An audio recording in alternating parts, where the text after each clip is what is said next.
Bonjour ou rebonjour à toutes et à tous. Nous allons commencer, donc je vous dis en préambule, il y a une centaine de personnes inscrites à ce webinaire, donc on y va au fur et à mesure. Mais étant donné qu'on a quelques propos introductifs, ça va permettre le temps à chacun d'arriver. Donc vous voyez, nous sommes nombreux aujourd'hui côté ODAT pour vous présenter ces différents éléments, ces différents outils. Je vais commencer dans les propos introductifs. Ensuite, je donnerai la parole à mes collègues. Donc, je suis Sébastien Grandjean, directeur d'études à l'UDAT. Et donc, bienvenue à tous dans ce webinaire qui est dédié aux outils de cartographie dynamique présentés par l'UDAT VAR. Pour commencer, donc, à vous signaler que ce webinaire est enregistré et le replay sera prochainement disponible. Alors, quelques éléments préambules pour un peu élargir, prendre de la hauteur sur pourquoi ces outils, ce webinaire du jour. Parce que depuis quelques années, il y a quelque chose de profond qui a changé dans nos métiers. Une transformation qui est assez déterminante, c'est l'avènement de l'open data, du big data, de l'ouverture des données publiques territoriales. Et ces derniers éléments ont changé globalement les règles du jeu. C'est-à-dire qu'aujourd'hui, la valeur n'est plus dans la donnée que l'on garde dans un coffre-fort numérique, mais la valeur réside plutôt dans la donnée que l'on partage, dans la donnée qui circule, dans la donnée qui éclaire le plus grand nombre. Donc on est vraiment sur un nouveau paradigme, quelque part, autour de la donnée territoriale. Et c'est exactement dans cette philosophie que s'inscrivent les agences d'urbanisme globalement, et particulièrement l'ODAT VAR, bien entendu. Donc il y a l'article L132.6 du Code de l'urbanisme, on ne va pas rentrer dans le détail, mais qui rappelle le rôle des agences d'urbanisme dans ce domaine. Il est très explicite, il dit que les missions fondatrices des agences sont de porter l'observation territoriale, la structurer, la partager, la rendre disponible au service de la décision et des territoires. Donc à l'ODAT, ça fait maintenant plus de 20 ans que nous mobilisons et que nous analysons la donnée territoriale, 20 ans à accompagner nos membres, 20 ans à accompagner nos territoires varois, et 20 ans à transformer des données brutes en compréhension, en stratégie, en action. Donc, ces données, nous l'avons utilisées dans des centaines d'études pour diagnostiquer les dynamiques territoriales, pour alimenter les stratégies, les documents de planification, pour faire vivre des observatoires thématiques, pour évaluer les politiques publiques et plus largement pour éclairer l'action territoriale, de la compréhension des enjeux jusqu'au plan d'action. Mais si on peut faire tout ça, c'est grâce à un atout essentiel, c'est qu'on a aujourd'hui à l'agence un socle de données massif, qui est historique, qui est fiabilisé, qui est enrichi année par année. Donc on a un véritable patrimoine numérique. Et ce patrimoine aujourd'hui, on souhaite l'ouvrir. Alors bien entendu, ce patrimoine numérique ne dort pas à l'agence, parce que nous, c'est notre quotidien, on manipule en permanence cette donnée. Et donc l'idée, c'est de pouvoir un peu libérer une partie de ces données pour la rendre disponible au plus grand nombre. Parce qu'une donnée n'a de valeur que quand elle vit, c'est ce que je disais tout à l'heure. Et pour qu'elle vive, il faut qu'elle soit accessible, compréhensible, manipulable, appropriable. Donc c'est exactement le sens de la démarche que nous engageons aujourd'hui. On libère cette donnée pour la rendre visible, utile et disponible à tous. Donc aujourd'hui, nous allons vous présenter une première série de ces outils, des outils qui sont pensés pour accélérer la lecture du territoire, révéler les enjeux et permettre à chacun d'entrer dans la donnée, on va dire sans effort. Alors vous allez voir, il y a quelques petites complexités, mais il faut manipuler pour mieux approprier ces éléments. Donc ces outils ne sont qu'un début, et s'inscrivent dans une trajectoire plus large, qui est celle d'une agence qui assume son rôle d'observatoire territorial, c'est dans une mission seule, une agence qui partage de plus en plus ses ressources et qui prépare déjà les prochaines briques de la stratégie d'ouverture. Donc c'est précisément dans cet esprit que nous vous invitons maintenant à découvrir 3 outils complémentaires. Donc, je vais les donner dans l'ordre inverse de la présentation, le map réchauffement, le map risque et le map OCS. Ce sont 3 outils pour observer, analyser, comprendre les dynamiques territoriales et climatiques. Alors, ces outils ne vont pas livrer de conclusions, vous allez voir un peu dans les démonstrations, mais ils peuvent les suggérer. Ils ouvrent des pistes, ils révèlent des logiques spatiales, ils accélèrent les compréhensions.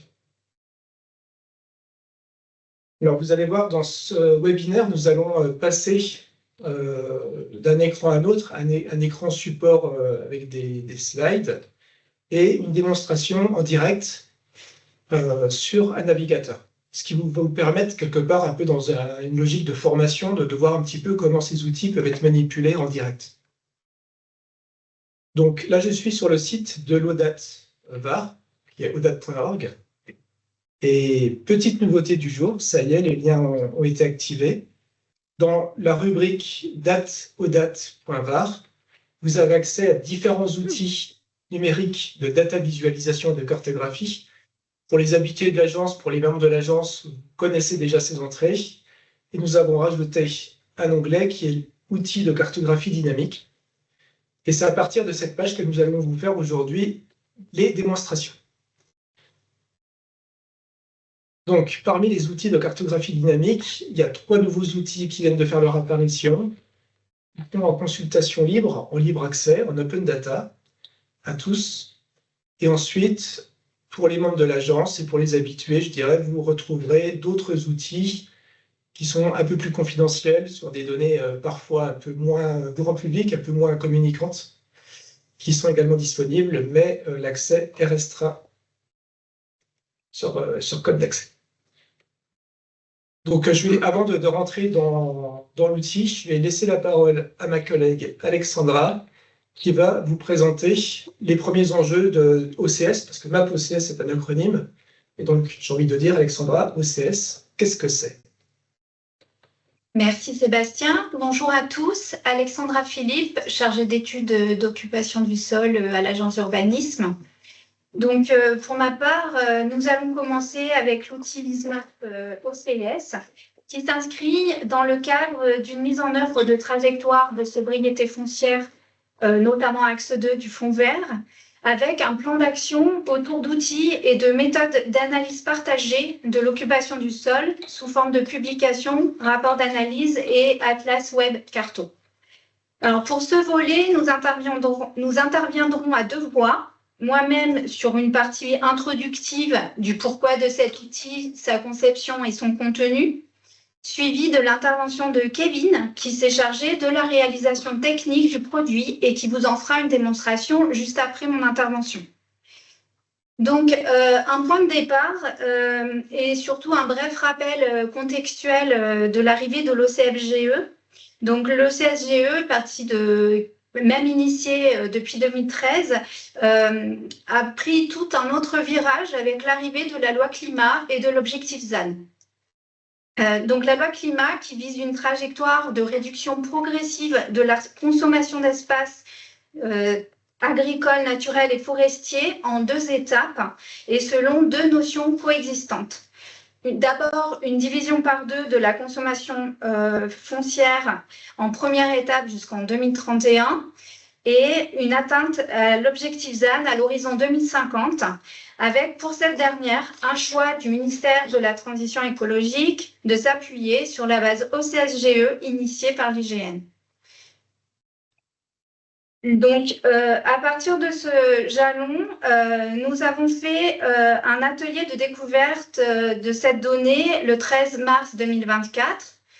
Aujourd'hui, avec le développement de cet outil, il s'agit de montrer une autre représentation pour montrer comment peuvent être exploitées la mise à disposition de 4 fichiers. Donc, l'OCSGE, ce sont 4 fichiers mis à disposition, une base de données par millésime, donc pour 2017 et 2020 en l'occurrence sur le Var, qui sont elles-mêmes composées d'une entrée couverture en 12 classes sur 14 sur le Var et d'une entrée usage du sol avec 17 classes sur le Var. Nous avons aussi une couche différentielle qui représente des polygones de changement entre les 2 millésimes. Ces 3 fichiers ont été utilisés pour le développement de l'outil que nous allons vous présenter ensuite. Et le 4e fichier, qui est mis à disposition par l'IGN, est une couche des surfaces artificialisées et non artificialisées, qui sont le fruit du croisement usage et couverture. Cette couche est issue du décret de nomenclature du 27 septembre 2023, qui retient aussi 2 seuils pour la représentation des surfaces artificialisées et non artificialisées. Nous, avec cet outil, on propose uniquement de se concentrer sur la première étape, c'est-à-dire le suivi des changements d'occupation sous l'angle de la consommation d'espace et non celui de l'artificialisation des sols. Pour ce faire, Donc, voilà la première dimension de la couche couverture du sol en 12 classes sur 14. Et pour comprendre davantage le lien qui peut s'opérer avec une dimension consommation d'espace, il s'agit de regarder d'un peu plus près les différents regroupements de la base de données. Donc, comme vous pouvez le voir, nous rentrons par le végétal, qui est une vue physionomique du sol et qui correspond à la question « Que voit-on » Donc, on rentre par le végétal qui répartit des surfaces anthropisées et des sols naturels, mais aussi avec de la végétation selon les forêts, tout ce qui est arbustif et des formations herbacées. La deuxième entrée va se concentrer sur l'usage du sol. Une vue anthropique du sol qui permet de répondre à la question « À quoi ça sert ?» Cette entrée va se concentrer sur le secteur d'activité économique et notamment sur des usages secondaires, tertiaires et résidentiels, mais aussi d'agriculture, sylviculture pour l'usage primaire ou sans usage économique particulier. C'est un principe qui diffère du modèle classique européen très connu Cory Nancover. Il est intéressant car il apporte une précision supplémentaire à la qualification d'un espace selon un angle de vision objectif. Pour autant, il ne permet pas de localiser et différencier spécifiquement les 5 grands types d'occupation du sol, artificialisé, agricole, naturel, zone humide et surface en eau, et donc d'en décliner une géométrie variable par la cartographie. Nous avons donc cherché à partir du croisement couverture et usage, qui donne une combinaison unique pour chaque type d'espace. Par exemple, si on croise le bâti avec une dimension habitat, ça peut donner une maison individuelle ou un immeuble collectif. Quand vous croisez la dimension couverture bâti plus l'usage agriculture, on va retrouver la correspondance d'une serre agricole ou d'un siège d'exploitation, et ainsi de suite. Donc, pour plusieurs usages, on peut trouver plusieurs couvertures. Et inversement, pour plusieurs couvertures, on peut faire correspondre des usages. À partir de là, nous avons retrouvé la possibilité de faire correspondre les 5 grands types d'espaces artificialisés, agricoles, naturels, forestiers, surface en eau. Et c'est à partir d'une correspondance en base de données que nous avons pu développer l'outil MapOCS, dont va vous parler Kevin juste après moi. Je vous remercie. Merci Alexandra. Donc, Kevin Jiang, géomaticien à l'Odadvar. Et on va en faire une démonstration du MapOCS. Donc là, je suis sur le site de l'Odadvar dans l'onglet outils dynamiques et on peut cliquer sur le bouton consulter. Ça nous redirige immédiatement vers cet outil de cartographie interactive dynamique sans besoin de connexion du coup. Et on arrive directement sur une représentation avec la couverture du sol en 2020 et un fond de carte OpenStreetMap. Donc là, je vais détailler un peu ce qui est commun à tous nos outils de cartographie interactifs, donc basés sur l'ISMAP. On a nos fonds de carte qui sont en bas ici, on peut changer de fond de carte ou bien choisir de ne pas en afficher. Et ça va être ce qui est en commun, pardon, ça va être ce qu'il y a sur le menu de gauche. Donc il y a des icônes, tout en haut l'icône couche qui permet d'afficher, désafficher les couches comme dans un SIG classique ou dans d'autres types d'applications cartographiques. Nous avons donc le menu pop-up qui permet d'avoir des informations sur des entités de la carte. Nous verrons ça un peu plus tard. Le menu de localisation ici qui permet du coup de localiser 2 niveaux d'échelle possibles, soit la commune, soit l'EPCI. Le permalien qui permet de partager directement le lien vers le LISMAP ou de l'intégrer ici en récupérant la balise HTML à votre site web. Et enfin, un onglet de statistiques ici qui est lié du coup directement à des statistiques sur l'OCLGE. Donc voilà. Pour les couches, l'onglet des couches, nous avons les limites administratives des EPCI, des communes, Le différentiel 2017-2020 avec des informations à chaque fois sur chaque couche. Par exemple, sur le différentiel, ici, on parle des mutations d'espace entre 2017 et 2020 selon le CSGE, qui a été ensuite reclassé par le BODAT-VAR en les entrées corrélées cover dont parlait Alexandra tout à l'heure. Nous avons aussi, du coup, la deuxième partie qui est le CSGE sur ces 2 millésimes et sur ces 2 entrées. Donc en 2020, et nous pouvons aussi télécharger la donnée directement en interrogeant les géoservices de l'IGN. Donc voilà, pour manipuler les couches, on peut choisir, donc là quand vous avez un carré ici, c'est qu'on peut l'ajouter à la carte et le désafficher, et quand ce sont des ronds, ça veut dire que ce sont des choix à faire. Donc là, je peux prendre par exemple soit la couverture du sol en 2020, soit l'usage du sol en 2020. Si je clique sur l'usage du sol en 2020, ça change directement, ça désaffiche automatiquement la couverture du sol et ça affiche l'usage du sol en 2020. Et les statistiques ici sont sur le VAR par défaut. Donc là, par exemple, nous avons sur la couronne intérieure, les couvertures du sol et sur la couronne extérieure, donc les usages du sol qui correspondent. Par exemple, les peuplements de feuillus représentent 43% de couverture sur le VAR et sont composés d'usage sylviculture à 93%. Nous avons l'usage résidentiel à 4% et l'usage agricole à 2%. Et nous avons aussi donc l'inverse, donc les usages en couronne intérieure avec des couvertures en couronne extérieure. Donc la sylviculture, par exemple, 68% sur le VAR, dont 58% en peuplement de feuillus.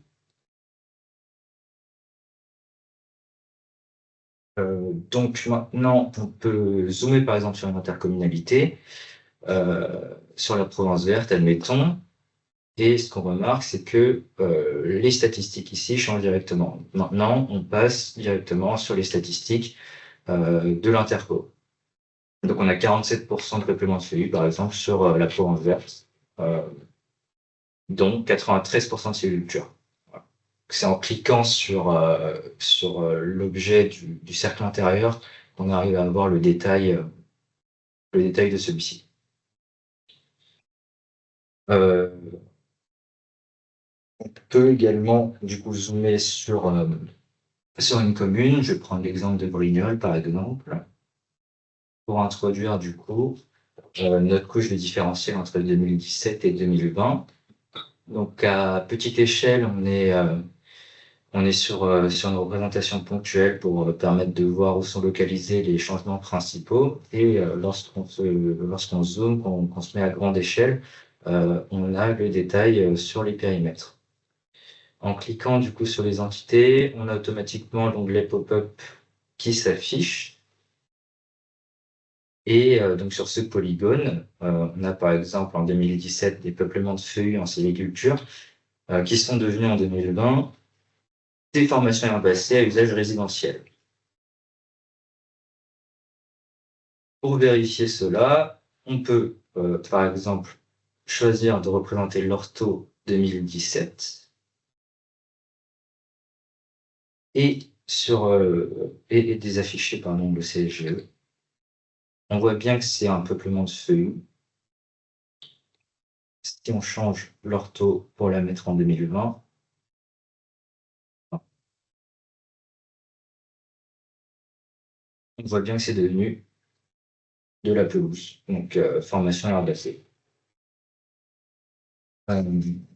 J'ai oublié de dire tout à l'heure que sur nos représentations d'usage du sol et de couverture du sol, par défaut, toutes les entrées sont activées, mais on peut choisir par exemple de ne représenter que des zones bâties, en décochant du coup tout le reste.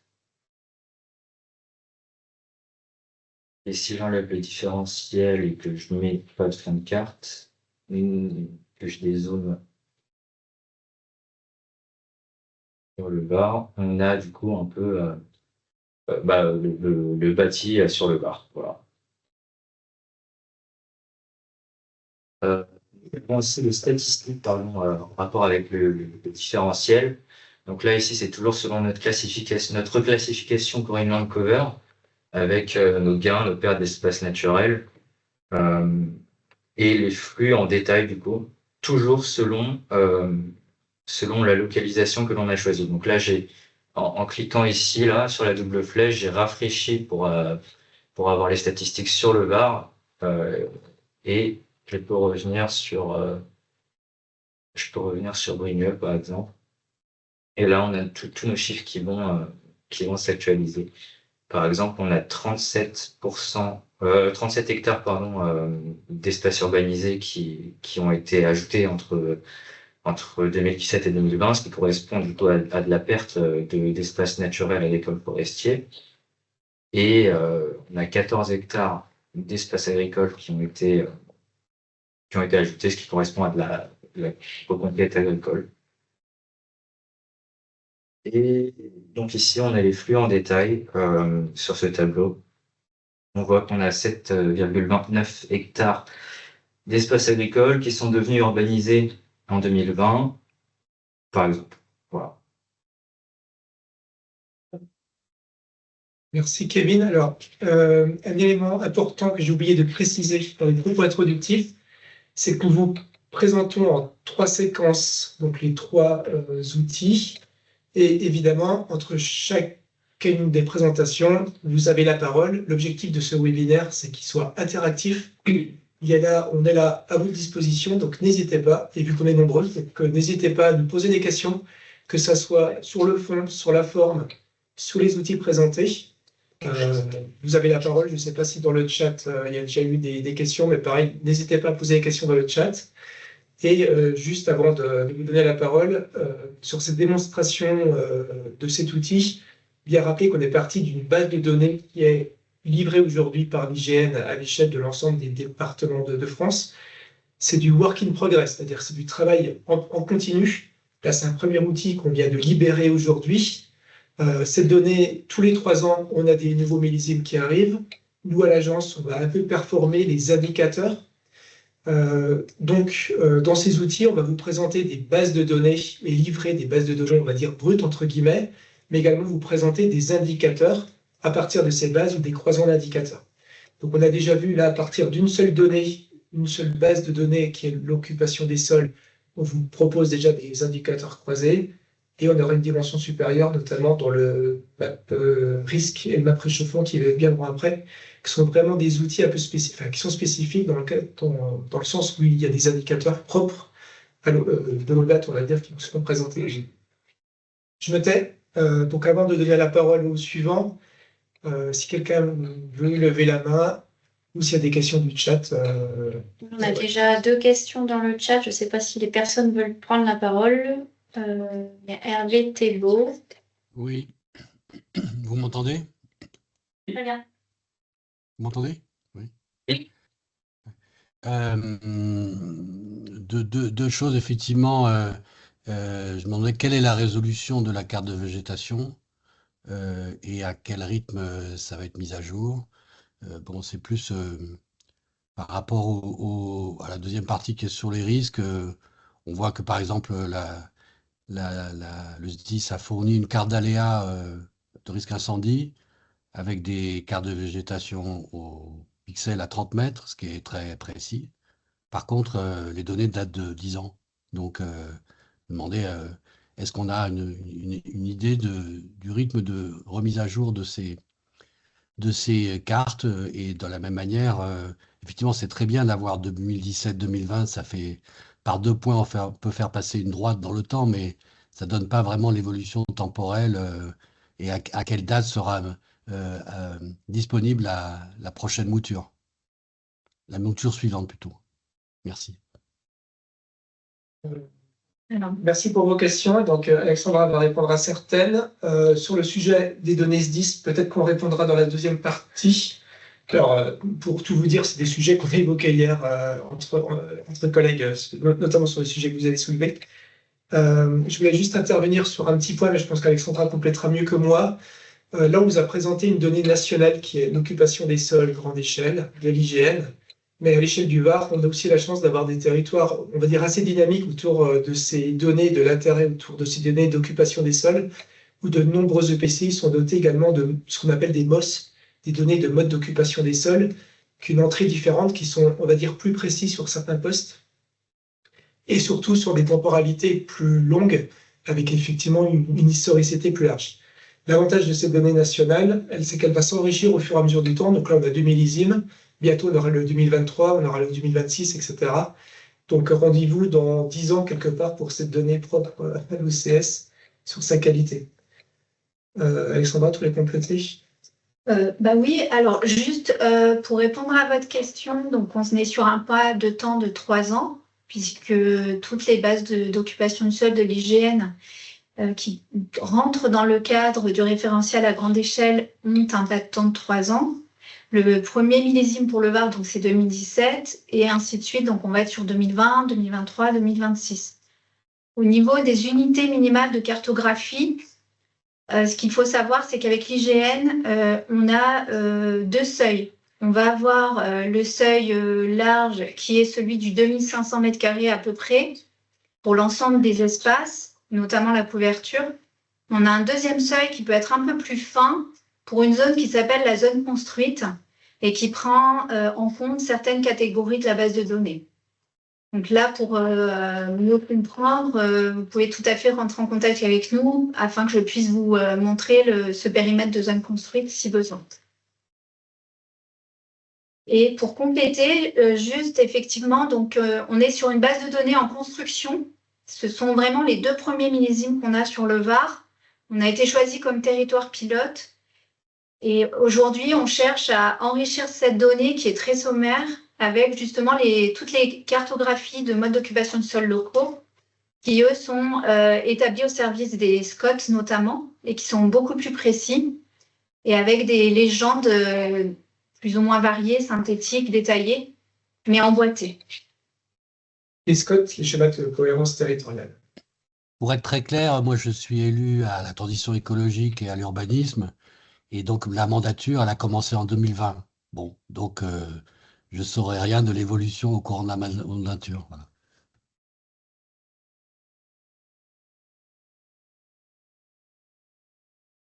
Oui, bon, c'est effectivement le cas pour de nombreuses données territoriales. On ne va pas parler des données INSEE qui sont aussi sur ces millésimes souvent à N-3. Bon, voilà. Après, on glisse sur des démarches qui sont plus en mode étude, quelque part, que d'observation pour essayer effectivement de remonter une connaissance un peu plus fraîche. On a une question aussi sur les millésimes de Cédric. Je ne sais pas si tu veux prendre la parole, Cédric. Oui, bonjour. C'était un peu dans la même veine, mais plus dans le passé, mais je pense que j'ai eu la réponse. Est-ce que le millésime 2011 va être exploité également de manière à ce qu'on puisse avoir le 2011-2020? Mais je pense que la réponse est non. Vous allez me dire. Alors, bonjour Cédric. En effet, il n'y a pas de lien direct entre les 2 référentiels, hein, c'est-à-dire une OCSGE nationale qui se déploie sur chaque département et différents, disons, MOS locaux qui ont des données plus historiques. Par contre, il y a un lien étroit qui est en train de s'opérer entre ces 2 niveaux d'échelle. C'est par l'intermédiaire d'une base de données régionale qui est en cours d'élaboration, puisqu'on cherche à enrichir l'OCSGE national très sommaire par ces légendes de MOS locaux pour lesquelles nous avons établi des matrices d'articulation et de correspondance. Donc ça se fait en parallèle avec la région et les 4 autres agences d'urbanisme de PACA. Et donc, on a travaillé sur un enrichissement tout au long de l'année 2025. Donc, on devrait pouvoir définir un cahier des charges pour une prochaine base de données régionale. Merci. Je regarde le maître du temps. Un peu de temps. On peut reprendre une question si vous voulez. Sinon, on passe à la présentation suivante. Je pense que les questions viendront aussi par ailleurs.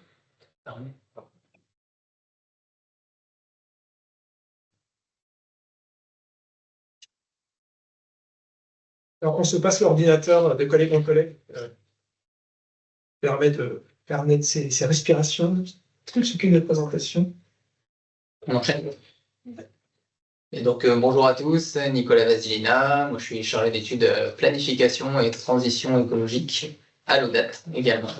Le deuxième outil qu'on va vous présenter aujourd'hui, c'est l'outil MapRisque. Donc, comme son nom l'indique, il va aborder les risques naturels dans un premier temps. Juste pour remettre dans le contexte, on est sur un outil qui est issu du partenariat qu'on a, nous, agence d'urbanisme, avec Enedis VAR, la DDTM et l'AMF 83. Et dans le cadre de ce partenariat-là et des échanges, il y a une ambition commune de ce groupe de travail qui est ressortie, qui est d'accompagner le territoire à la transition écologique et renforcer son adaptation, notamment face à l'intensification des effets du changement climatique.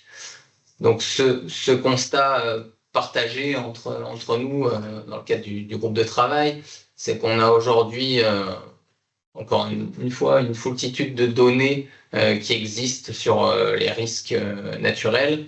Alors c'est des données qui sont plus ou moins dispersées, qui évoluent aussi régulièrement. On parle de plan de prévention des risques, de cartes d'aléas, mais également des documents d'urbanisme, tout ça. Voilà, ça c'est des données qui existent, mais qui nécessitent, notamment à l'échelle VAR, d'être centralisées au-delà des outils SIG qu'on peut tous avoir indépendamment.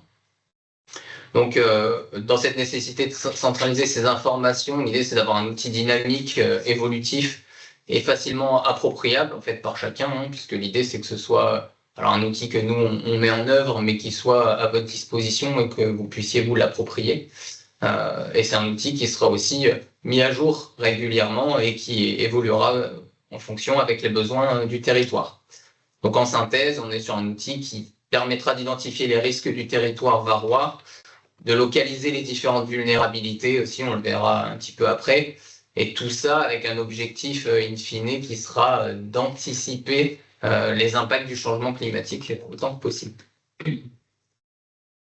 Donc, comme je l'ai déjà dit, on est là sur un outil cartographique dynamique qui se veut évolutif aussi, hein, en fonction des besoins que vous nous referez remonter régulièrement et que nous, on alimentera aussi au gré d'un certain nombre d'indicateurs.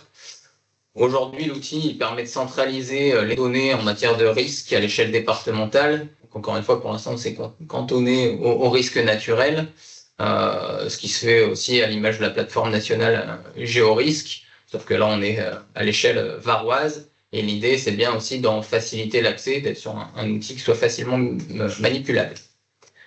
Donc cet outil va permettre de visualiser les différents niveaux d'aléas et de localiser les zones de vulnérabilité. Avec, pour plus-value par rapport à un outil comme Géorisque, c'est qu'on va pouvoir superposer les niveaux d'aléas avec d'autres types de données, comme l'occupation du sol, qu'on vient de voir à l'instant, mais aussi le cadastre, voilà, bâti, parcellaire, les zonages des documents d'urbanisme et un certain autre type de données.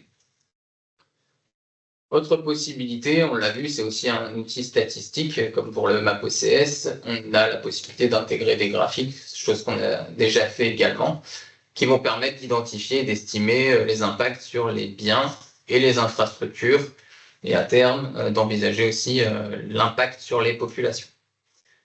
L'intérêt concret aujourd'hui de l'outil, c'est de partager finalement une vision commune du territoire de manière assez simple, d'avoir un support de dialogue entre élus, techniciens et gestionnaires d'infrastructures.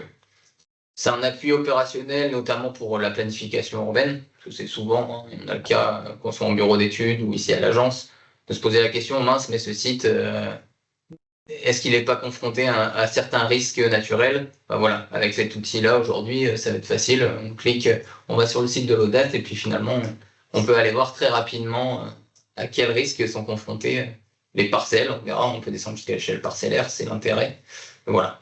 Et on est là aussi, hein, donc à terme, ça c'est l'objectif, d'être un outil d'anticipation pour adapter les choix d'aménagement et prioriser les questions. Voilà, pas faute de l'avoir corrigé hier, on est plutôt là sur les actions. Donc rapidement, l'outil se présente. Donc là, on va rester sur un format PowerPoint pour éviter les allers-retours et les manipulations. On ouvrira l'outil au moment des questions. On va rester sur ce format-là qui est plus facile. Donc, comme pour l'autre outil, on va avoir des couches d'informations qu'on va pouvoir afficher, désafficher. Donc, dans un premier temps, les limites des EPCI, intercommunalité, mais également les limites communales. Vous avez la possibilité d'activer, désactiver un masque de localisation. Ça, c'est plutôt utile dans le cadre de diagnostics un peu flash. C'est-à-dire que vous allez avoir envie d'avoir à l'échelle de votre EPCI ou à l'échelle de votre commune une cartographie rapide. Voilà, vous allez pouvoir passer par le petit onglet localisation qui est en haut à droite, qui avait été présenté par Kevin avant, et de pouvoir activer le masque de localisation pour flouter, on va dire, la périphérie de votre commune ou de votre EPCI. Au-delà de ça, on a ajouté un autre type de données d'information, les cours d'eau. Alors ça, c'est aussi intéressant dans le cadre de l'analyse du territoire et des risques plutôt d'inondation.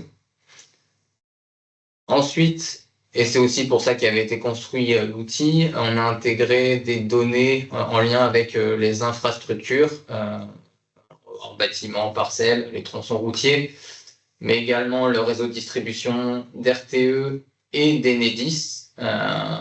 Et c'est justement dans ce partenariat Enedis aussi et ODAT, DDTM et AMF qu'on est venu concevoir cet outil, puisque l'intérêt pour Enedis notamment, c'était de pouvoir superposer son réseau de distribution avec les différents risques et niveaux d'aléas du territoire. Donc voilà. Donc là, pour l'instant, on a laissé uniquement un affichage, mais avec eux, on a poussé le curseur un peu plus loin, puisqu'on est venu identifier, par exemple, les postes sources qui sont impactés ou concernés par une zone de risque, par exemple, fort, inondation. Voilà, et eux, ça leur permet justement de voir un petit peu quelles sont les vulnérabilités du réseau. Ensuite, et c'est ce que je disais, la plus-value aussi en termes de superposition, alors ça avec le géoportail de l'urbanisme, on y a accès, mais on a centralisé ici tous les documents d'urbanisme en vigueur dans l'outil. On l'a classé, enfin en tout cas travaillé pour un affichage en deux catégories. Je vais commencer par le zonage réglementaire simplifié que vous avez ici sur votre droite, qui en fait affiche tout simplement les zones agricoles, naturelles, à urbaniser et urbanisées déjà, donc par 4 catégories de couleurs qui vont permettre ensuite de travailler des superpositions. Si vous voulez travailler plus finement, on a aussi mis le zonage réglementaire, uniquement les contours et les libellés des zones, ainsi que les orientations d'aménagement et de programmation, c'est-à-dire les secteurs de projet en fait identifiés dans les documents d'urbanisme. Et là encore, ça permet d'afficher les sensibilités du territoire ou du secteur à un niveau d'aléa ou à une zone de risque. Voilà pour toutes les données globalement de contextualisation. Si on entre plutôt dans le volet risque inondation, submersion dans un premier temps, donc là on a intégré toutes les données qu'on a pu récupérer, notamment des services de l'État, avec les portées à connaissance de ruissellement, de débordement, de submersion marine, l'atlas des zones inondables, là aussi qui date un petit peu, je vous ai dit 2016, les zones de potentiel débordement par remontée de nappe, et également les sous-bassins versants du SDAGE, pour voir aussi un petit peu le fonctionnement hydrogéologique du territoire. Donc là, on est également sur une première introduction de données. De cet outil-là, il va vivre. On aura sûrement de plus en plus de données à intégrer. On sait que chacun des territoires peut avoir aussi des études plus spécifiques liées au risque. Ça sera à nous de voir à quel moment c'est intéressant pour vous qu'on les intègre aux différentes échelles de PCI. Donc là, j'avais affiché effectivement toutes les couches en superposition, mais encore une fois, vous avez la possibilité de les afficher et de les afficher à tour de rôle. Si on va un petit peu plus loin, donc là, on était sur les outils, globalement, les données de connaissance. Pour les outils réglementaires, là, on parle essentiellement des plans de prévention des risques. Donc dans un premier temps, on a les PPRI, donc qui sont affichables avec toute la catégorisation possible et inclus dans les plans de prévention des risques. L'outil offre cette possibilité-là, comme pour l'OCSGE, c'est de pouvoir avoir des statistiques à l'échelle de chaque territoire. Donc là, si on est à l'échelle du Var, on va avoir le graphique en lien avec, par exemple, les superficies ici qui sont concernées par une zone rouge Donc à l'échelle du département, on est sur 2% du territoire qui est couvert par une zone rouge risque inondation, un peu moins de 1% pour les zones bleues, tout le reste du territoire est hors PPR. On a fait ce travail-là aussi de pouvoir croiser avec les bâtiments, la couche bâtie, et là aussi ça nous permet d'avoir des statistiques. Donc on a ça à l'échelle varoise, mais on peut descendre également, mais ça on l'a déjà dit, à l'échelle de chaque EPCI. Là c'est le cas par exemple, on a zoomé sur Estérel Côte d'Azur Agglomération, donc ECA. À chaque fois que vous allez descendre par le filtre et le volet de navigation commune ou intercommunalité, vous allez avoir les chiffres des graphiques qui vont s'actualiser. C'est ce que vous pouvez voir. Effectivement, ça évolue. Si on descend encore d'une échelle communale, là encore, on a des graphiques qui évoluent et puis un niveau de précision et de zoom qui est de plus en plus performant, qui vous permet finalement de venir analyser à l'échelle parcellaire le niveau de risque. Voilà. Donc ça, c'est vraiment la plus-value de l'outil aujourd'hui. Là encore, par-dessus, par exemple, cette cartographie, on aura pu afficher le zonage du PLU, par exemple. J'enchaîne et on passe au risque incendie, feu de forêt. Donc là encore, des données de connaissance qui sont intégrées et travaillées avec certains indicateurs, notamment déjà réalisés par l'ODAT. On a par exemple réutilisé la donnée issue du site Prométhée, qui permet d'avoir justement cette donnée de connaissance sur les incendies qui ont eu lieu dans le Var. On a aujourd'hui cette catégorisation de 1958 à 2019 sur la connaissance finalement des zones incendiées, et ensuite on les a classées par décennie.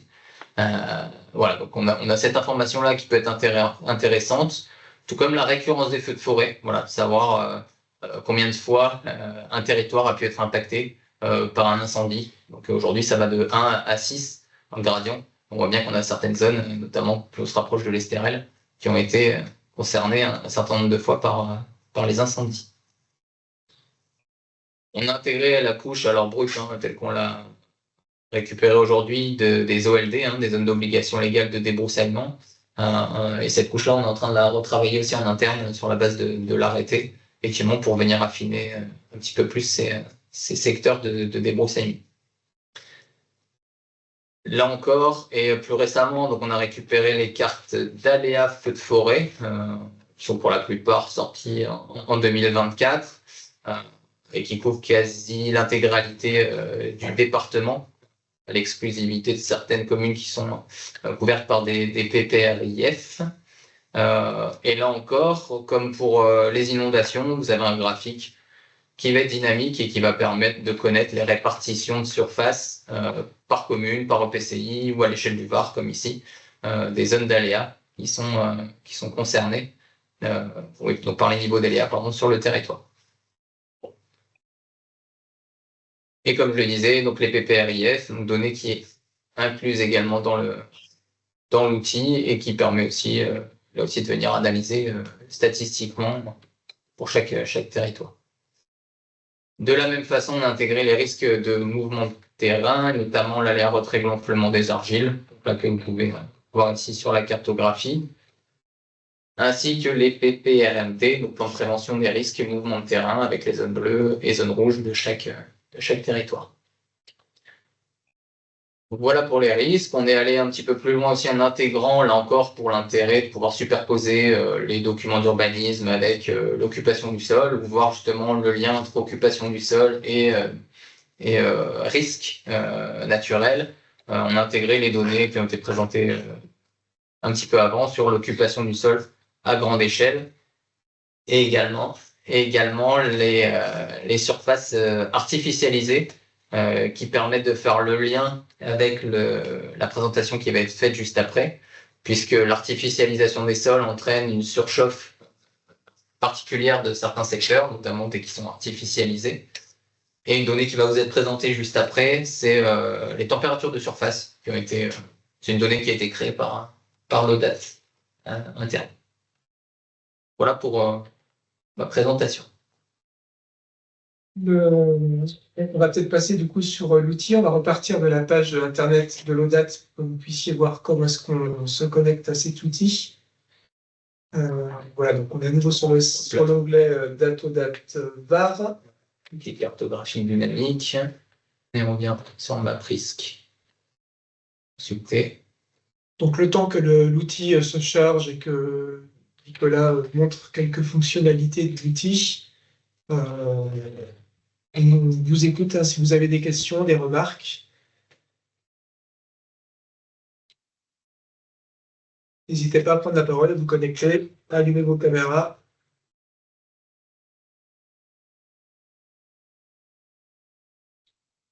Bonjour. Bonjour. Bonjour. Les collègues de la DPVA.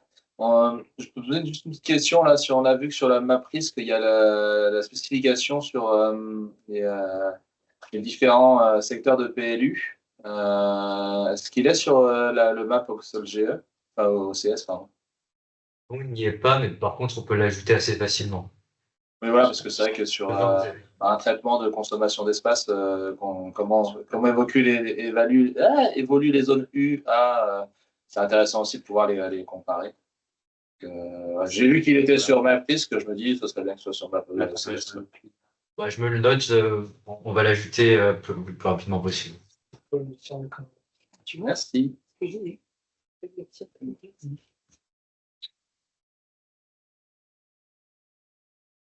Vous m'entendez? Oui.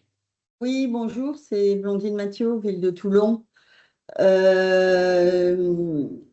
Donc là, ces outils-là, est-ce que, parce que j'ai entendu au début qu'on disait, mais j'ai été dérangée plusieurs fois, mais soit on peut s'y connecter facilement, ou soit il faut avoir les codes, c'est ça? Sur, par exemple, le MapRisk. Sur les 3 outils qu'on vous présente aujourd'hui, l'accès il est libre. D'accord. Donc, Par contre, c'est dans le cadre d'études thématiques spécifiques comme le Map Santé, si je ne dis pas de bêtises, où là, si vous avez besoin de l'accès, on peut nous vous fournir des codes. Je l'ai. Voilà. Mais par contre, du coup, donc comme il y aura tous les documents, par exemple là, on parlait des risques, donc là, les packs, donc par exemple nous sur Toulon, on devra avoir d'ici, tout ça, ça suppose de mettre à jour constamment l'outil. Par exemple, nous, on devra avoir un pack sur le LAS qui devra intervenir au premier trimestre 2026. Donc, ça veut dire que dès qu'il est notifié officiellement, vous rentrez les données dedans et du coup, c'est comme ça que ça se passe à chaque fois ou il va falloir que les communes, au fur et à mesure de l'évolution, où vous recherchez, par exemple, dès qu'il y a une modif de PLU, dès qu'il y a une modif c'est-à-dire on est censé prévenir l'ODAT pour justement la mise à jour des outils ou pas? Nous, on fait une veille active sur la mise à jour des données. Voilà, donc, vous n'aurez pas à nous prévenir. Pareil pour les PLU, dès qu'il y a des nouveaux PLU qui sortent sur le géoportail, nous, on les intègre et ils se mettent à jour dans les différents outils de façon automatique. Super. Alors, et une dernière question, parce que on a eu vous étiez présent aussi sur le groupe des urbanistes où les dernières réunions avaient pour thématique justement l'inondabilité, la submersion, tout ça. Donc cet outil-là, j'imagine qu'il va dans le cadre, quand on va vouloir zoner justement, parce qu'avec nos packs, après il va falloir faire des zonages dans le PLU, enfin en tout cas la ville elle y tient sur les risques. Donc, du coup, on va se servir de ces outils-là pour pouvoir, en croisant, pour définir des zonages, c'est ça? Ce sera l'outil qui va servir ou non? L'outil va servir, alors je me permets de répondre après, n'hésitez pas à compléter, mais bon, la métropole a des outils qui sont aussi vachement en avance hein, sur ces questions-là. Je sais que vous disposez en interne aussi d'un SIG interactif. Oui, oui.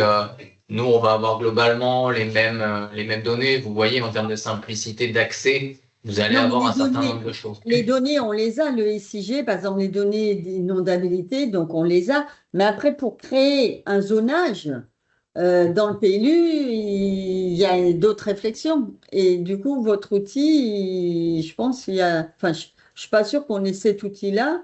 Au niveau, le SIG, bon, bah, il y a la carto, et puis il y a les zonages modérés, forts.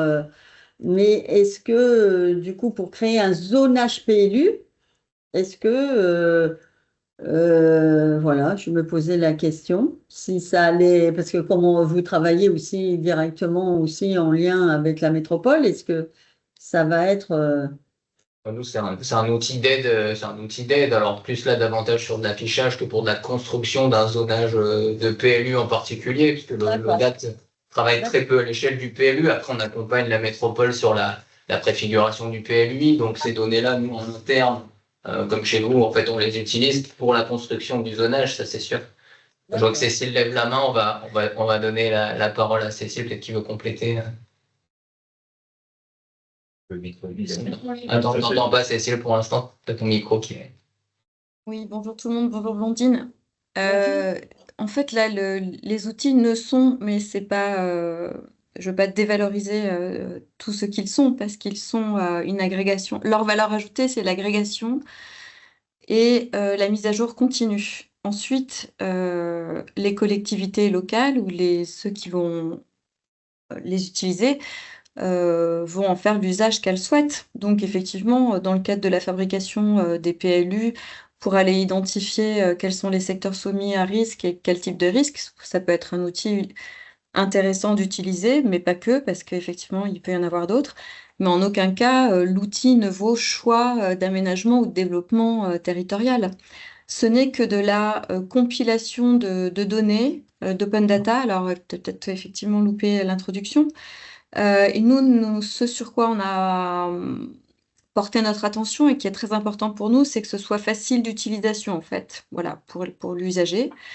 Mais bien entendu, ensuite, les choix de planification territoriale à l'occasion des PLU, PLUI ou même des SCOT restent des choix totalement politiques.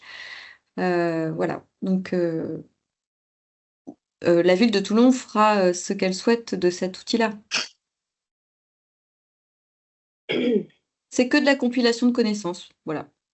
Pour l'instant, avec et ça c'est quelque chose qu'on a vu avec l'OCS, la construction d'indicateurs aussi pour faciliter quand même un petit peu l'analyse et outre la mise à jour régulière des informations, l'idée c'est qu'on puisse peut-être dans le temps aussi enrichir les différents maps des indicateurs que vous voyez apparaître sous forme d'histogramme ou de voilà sur la partie droite. Je ne sais pas si on a répondu à ta question, Blondine. oui, oui, vous m'entendez? J'ai enlevé le micro. Vous m'entendez? Oui, on t'entend très bien. Oui. Non, mais je me doutais bien que ce n'était pas un outil de décision, mais je pense qu'il peut aider justement Oui, bien sûr.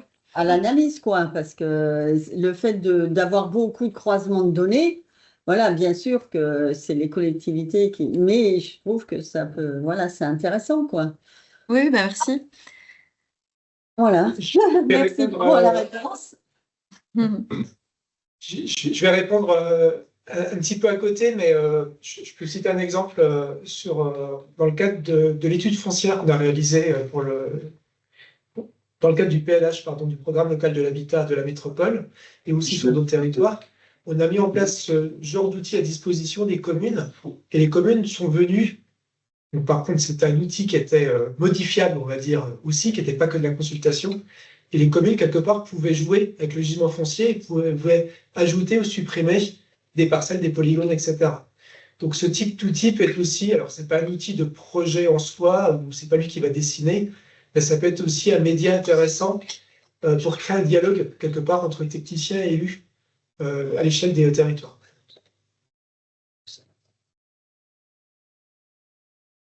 Alors, on a quelques questions aussi dans le chat. Il y a Magali Castinel qui pose une question sur le risque submersion marine. Il y a Maxime avant qui disait, a priori, certains PPRI. Alors, je ne sais pas s'il peut préciser. À la limite, je peux donner moi sur la commune s'il en a une en tête. Et sinon, on vérifiera à terme. Est-ce que Maxime sait? Maxime sait. Intervenir. Oui, pardon. Bonjour, oui. Sauf erreur de ma part, et sauf parce que j'ai un peu touché comment ça s'appelle, l'outil, il a l'air notamment de manquer le PPRI de borne. De borne. PPRI ou PPRIF? Bonne question. Je regarde en même temps. Aïe, aïe, aïe. Parce que Borm, effectivement, a un PPRIF de tête, mais qui avait été annulé. Oui, pardon, c'est Qui une vaut- PAC pour l'incendie, mais pour l'inondation, je ne trouve pas le PPRI de borne. J'ai tout. J'ai pas en tête 6 ans moins, effectivement, PPRI. Mais si, Bon, si, après, il y en a, bon. Dans tous les cas, effectivement, faut pas hésiter à faire remonter. Vous voyez, si nous, de notre côté, on l'a pas intégré. Mm. Et c'est comme ça qu'on fera évoluer l'outil également. La connaissance. PPRI. Non, ouais, parce que sur le bord, on n'a pas de. Bon, c'est noté en tout cas, merci. Ensuite, il y avait Magali. Magali Castinelli, vous voulez prendre la parole? Oui, bonjour. Du coup, oui, je voulais savoir s'il y avait des risques de submersion marine qui avaient été pris en compte dans les risques. Oui, intégrer les portées à connaissance, effectivement, les services de l'État sur la submersion marine, qui sont concernés. Ouais, mais nous aussi. Je sais pas, on n'a pas entendu l'intervention. Putain, il est ouvert. Mais après, il y a aussi les territoires à risque d'inondation. On a les données des TRI qu'on va essayer de réintégrer aussi, en plus, pour aller un peu plus loin aussi dans les données qu'on va ouvrir. Sur le sujet des données SDIS, risque incendie, qui était la question posée tout à l'heure. Je sais plus quelle était la question, mais Bah, sur les données SDIS qui ont 10 ans, 5 ans, 5-6 ans. alors nous, hormis les cartes d'aléas aujourd'hui qu'on a intégrées, qui sont récentes finalement, qui couvrent quasi la totalité du territoire départemental. Les données sont récentes, hein, c'est 2024 pour la Sur les feux de phare. sur l'aléa. Après, est-ce qu'elles vont encore être mises à jour? C'est possible. Je crois que l'idée pour la DTN, si je ne me trompe pas, c'est de couvrir l'intégralité du territoire. Voilà. Donc les données sont relativement à jour sur l'outil. Tout à fait. Et on a une dernière question dans le chat de Gwendoline Percel. Par rapport au téléchargement des données au format Shape, si vous voulez prendre la parole. Alors les données, oui, allez-y. Non, c'est ça, la question a bien été retranscrite. Voilà, c'était pour savoir si les données étaient accessibles en téléchargement, notamment les données qui sont présentées du coup dans vos 3 outils en accès. Ouais, pardon. Elles ne sont pas toutes aujourd'hui. Enfin, on n'a pas activé le téléchargement possible des couches, mais ça, c'est une possibilité, effectivement. Donc, on va voir pour libérer ça et vous allez avoir un petit onglet. Je ne sais pas si dans cet outil-là, tu l'as. Peut-être pas. Dans tous les cas, on a la possibilité, au travers des éléments de l'information, de pouvoir télécharger la donnée. Donc ça, on va l'intégrer effectivement dans les possibilités supplémentaires des outils. Ok, super. Il y aura un petit outil, comme il y a eu la présentation tout à l'heure, sur le petit i, là, quand on clique. Bon. Reviens. En fait, il y a un petit onglet qui est exporté, et on peut l'exporter sur différents formats. Donc, que ce soit du tableur, que ce soit du format web, ou même du KML, du GeoPackage ou du Shape. Voilà. Ok, super. Merci.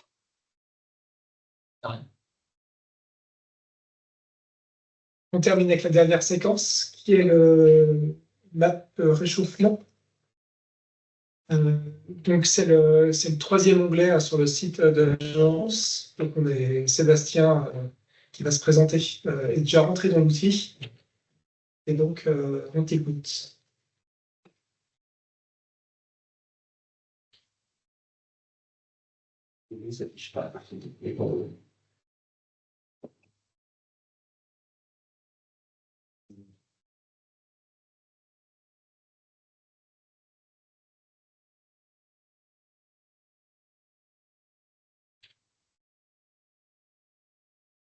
Il est trop puissant cet outil.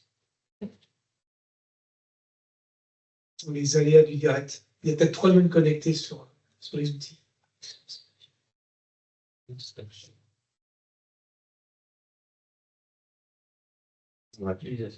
Ça met un petit peu plus de temps parce qu'il y a un gros temps de latence quand on est ici. Normalement, ça devrait fonctionner plus vite chez vous, théoriquement. Voilà. Donc, l'objectif de cet outil, en fait, c'est d'approcher la température de surface. Donc là, aujourd'hui, on parle bien de température au sol de surface.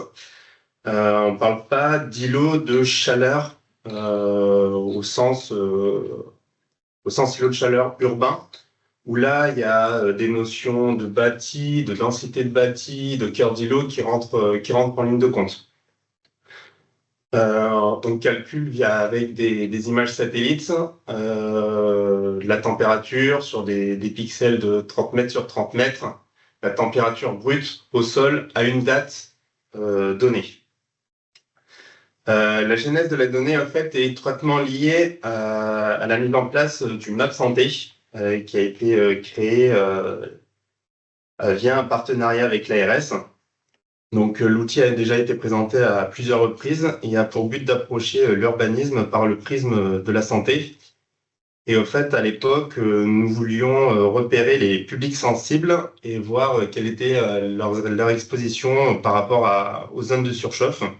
Donc, notamment les enfants, les écoles, les personnes âgées, les maisons de retraite.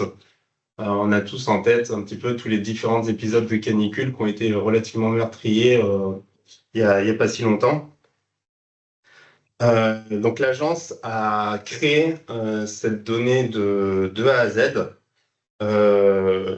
Et c'est cette donnée qui va vous être présentée et mise à disposition. On l'a intégré d'abord dans le Map Santé pour l'intégrer dans différents indicateurs qualitatifs. Et l'objectif, c'est d'approcher donc les zones de surchauffe et les zones de fraîcheur. Quand on parle de zones de surchauffe, on a fait globalement une moyenne des températures urbaines. Donc, notre référentiel, c'est des moyennes de température urbaine sur le Var. Ce qui fait que, normalement, voilà, si certains centres-villes ou certaines zones qui pourraient être chaudes ressortent pas, c'est qu'elles sont pas anormalement chaudes. On a pris un référentiel de plus de 3 degrés de surchauffe par rapport à cette moyenne départementale pour les faire apparaître. Donc, comme on l'a intégré à cet outil, Map Santé, on s'était dit que c'était une bonne idée aussi, dans le cadre de toute cette politique, comme le disait Sébastien en préambule, dans la politique d'open data de l'agence, de le mettre à disposition du plus grand nombre. Et là, je vais vous présenter l'outil. Donc, l'outil, comme je l'ai dit tout à l'heure, c'est un outil qui vit dans le temps. Donc, en fait, on a 8 années de référentiel. Donc, ce qu'on fait, c'est qu'on récupère à la fin de chaque été, donc au mois de septembre, une image qui est dans l'été. On essaie de repérer une image qui n'a pas de couverture nuageuse, pas que ça fausse les résultats. On essaie de corréler la prise d'image avec un épisode caniculaire, voilà, pour que ce soit les périodes les plus chaudes possibles. On applique un traitement à base de calcul. Il y a une méthode de calcul logarithmique qui est appliquée. Et on va agréger tout ça, au fait. Donc, c'est des images issues de Landsat et Landsat 8, Landsat 9. Et on vient appliquer globalement toute cette méthodologie. Donc, on a 8 dates de référence, de 2025 à 2017. On n'a pas 2019 parce qu'à cette période-là, apparemment cet été-là, j'ai pas trouvé d'image sans nuage. Donc, je ne l'ai pas intégré. Hop. Donc, dans un premier temps, on va retrouver les écarts, donc une donnée un petit peu brute pour chaque année. Donc, ce qu'il faut savoir, c'est que dans la donnée, on a les températures brutes en degrés Celsius, que si vous la téléchargez, on a la moyenne de la tâche urbaine qui ont servi de référentiel. Et ce qu'on fait, c'est qu'on fait le différentiel entre ces deux informations et on vient approcher, voir si notre petit pixel, il est en surchauffe ou pas. Voilà. Donc, on a cette information disponible pour chacune des années. On a notre enveloppe urbaine ici de référence qui va nous permettre de calculer la température moyenne à l'échelle du Var. Et ensuite, on vient apporter une information supplémentaire. C'est qu'on va calculer la récurrence de la surchauffe. Voilà. Donc, en gros, à partir du moment où un pixel est en surchauffe de plus de 3 degrés, ou bien il est pas du tout en surchauffe, mais au contraire, il a un écart différentiel de moins de 3 degrés par rapport à la normale de la tâche urbaine, on vient lui appliquer une petite note de 1 à chacune des années. Et on vient voir la récurrence. Donc, si un pixel, il est en surchauffe de plus de 3 degrés 8 années sur 8, on peut conclure que voilà, à cet endroit-là, il y a quand même une surchauffe qui est relativement récurrente. En fait, on a fait toute cette méthodologie parce que globalement, dire il fait 35 degrés à cet endroit-là, ça ne veut pas dire grand-chose s'il fait 35 degrés sur l'ensemble du département. Donc, on a voulu approcher deux notions, la notion de différentiel de surchauffe par rapport aux zones urbaines et aussi la récurrence de surchauffe. Et on a rajouté aussi les stations. Je vais me mettre là aussi. Les stations météo, donc si on clique sur une station météo, on a le référentiel à chacune des dates qui font référence dans des images qu'on a récupérées, la température minimale mesurée à la station dans la journée et la température maximale mesurée à la station dans la journée. Voilà, avec les localisations des différentes stations. Outre ça, l'outil fonctionne comme l'a présenté tout à l'heure Kevin. On peut sélectionner, désélectionner, comme vous avez vu tout à l'heure, les différentes informations. On peut venir chercher et changer le fond de plan. On peut mettre du tout fond de plan si on veut. Idem, on peut par exemple venir sélectionner je sais pas, une commune qui va nous amener directement sur cette commune-là.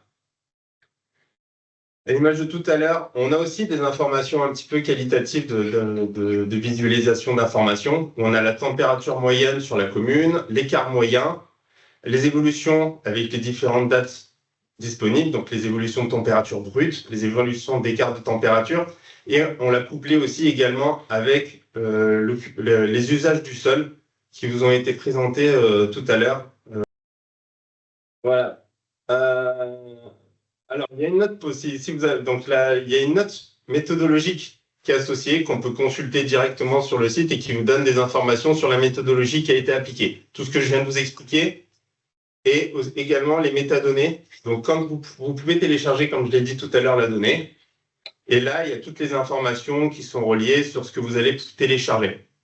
Donc, cette note méthodologique, elle est téléchargeable sur l'application. Ce qu'on peut faire également, check. Est-ce que tu peux juste nous remontrer où est le bouton pour mais il est là.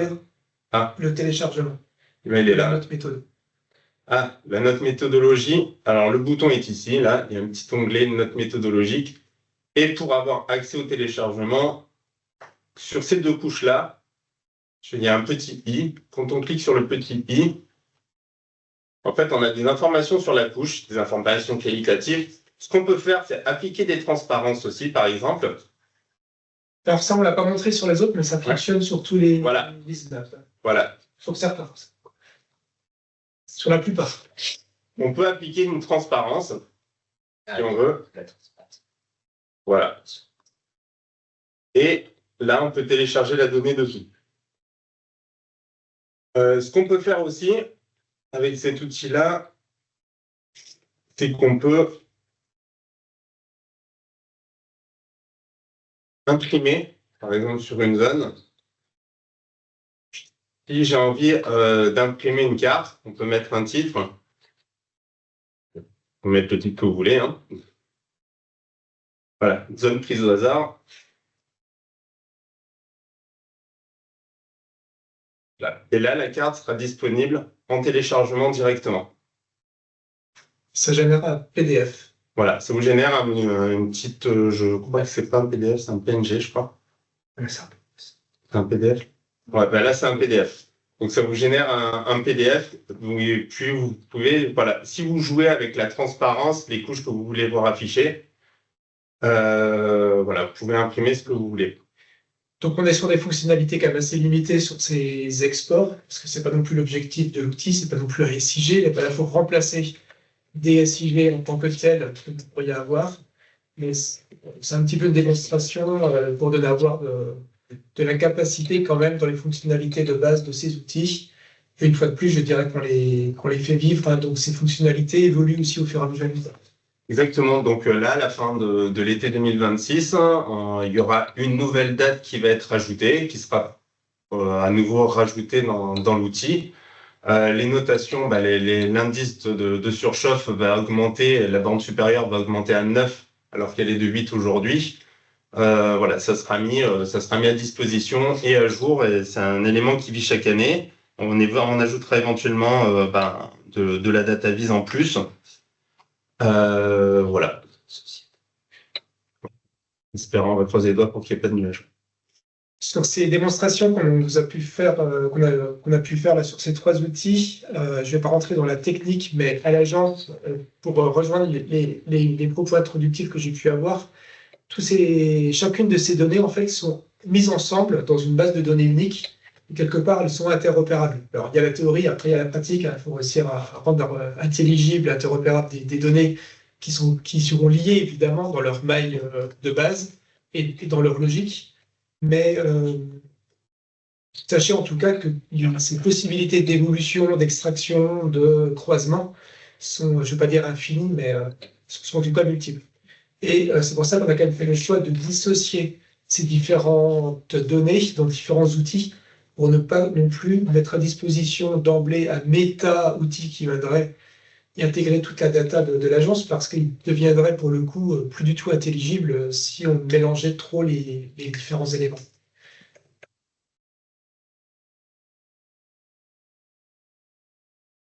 On reste sur cette page. Si des personnes ont des questions, veulent intervenir. Il y a une main levée, me dit-on. Hervé Thébault.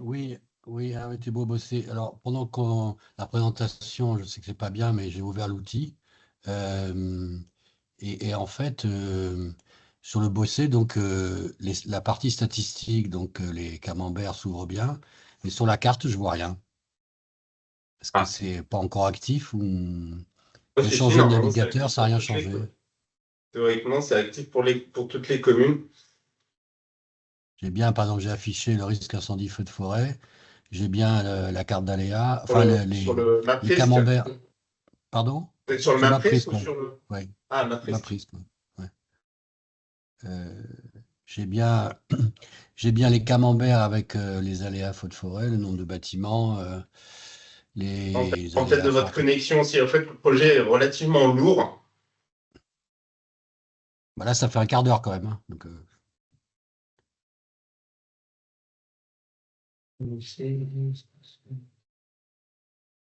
un quart d'heure. bah, j'ai essayé d'autres couches, c'est pareil. Mais donc, je me demandais si c'était déjà actif ou pas. Si vous voyez notre écran, nous, a priori, ça s'affiche correctement. Par exemple, la carte d'aléa, effectivement, peu de forêt, s'affiche, comme les graphiques. Bah, moi, j'ai les graphiques, mais pas la carte. Essayer de recharger la page et d'y aller plus doucement, peut-être que ça fonctionnera mieux. D'accord. Ça doit être dépendant de la connexion, je dirais, mais après, ouais. Chez nous, ça fonctionne, a priori.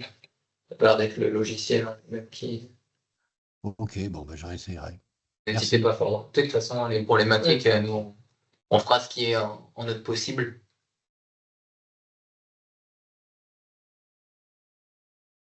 Il y a Sandrine Ayassa aussi qui dit que la fonction d'exportation ne fonctionne pas sur son ordi, mais ça vous disiez, c'est peut-être pas forcément disponible pour tous les outils pour le moment. C'est sur quoi? Sur l'export de données en particulier. L'export est disponible pour le moment que sur sur les températures de surface dans le map réchauffement. Et les données CS. Dans le map CS. Ça. Ah oui, mais c'est pas l'export, vous cherchez directement sur le site. Si vous voulez préciser pour votre question, Dans tous les cas, pour le MapRisk, on rendra effectivement le téléchargement possible des données. C'était assez sur rapide. MapRisk. Non, moi, c'était sur Map Réchauffement, effectivement, que j'ai essayé. Et ça ne télécharge pas? C'est que sous opacité, il n'y a pas à télécharger. J'ai pas les mêmes, j'ai pas l'exporteur. Sur quelle couche? Là, j'étais sur Écarté 2018, mais je pense que c'est valable sur les Parce autres qu'elle aussi. elle est pas disponible sur. Je peux le mettre à disposition. C'est sur ces deux-là là, qu'on peut télécharger. Ok, ok. Mais c'est la même donnée en fait qui est derrière. Hein. Globalement, c'est cette donnée qui est dupliquée, toutes les informations qui ont servi. C'est une seule et même couche SIG. Donc vous pouvez la télécharger sur ces deux-là. Ok, je confirme, c'est bon pour cette donnée-là. Parfait, merci. Ah oui, d'accord. J'ai une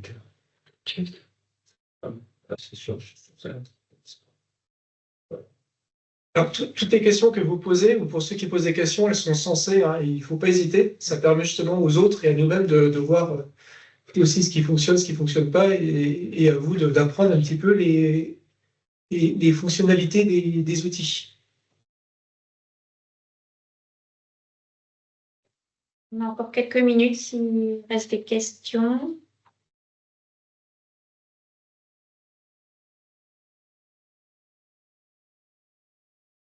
Non, je me posais une question, mais c'est peut-être une question en interne, mais s'il y a des remontées de questions après coup, comment ça se passe? Alors, on peut peut-être repasser sur le support.